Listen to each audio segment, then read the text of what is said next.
I want to talk about the importance of defining your audience.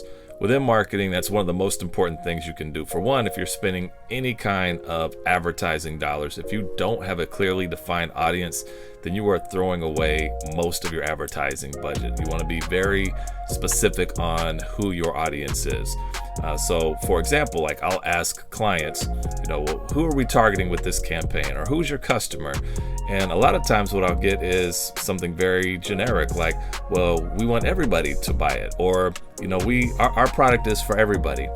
And really my philosophy is, if your product is for everybody, then your product is for nobody, because you can't talk to and market to everybody the exact same way.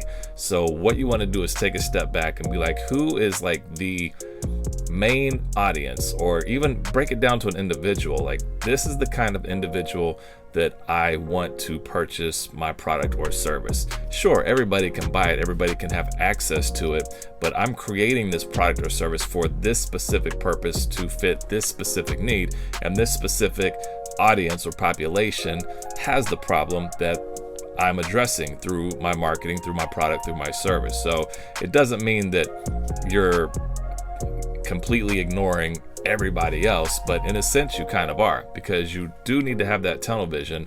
However, through other marketing like word of mouth or something like that, people will find out about your product or service, but it costs a lot more money to be able to get those people than it does to people who would really appreciate or need your product or service. So my really call to action to you is define the characteristics, maybe their age group, they're this age to this age, this is their lifestyle, these are the kinds of apps that they have on their phone, or the TV shows they watch, or the movies or shows that they stream, or subscriptions that they have.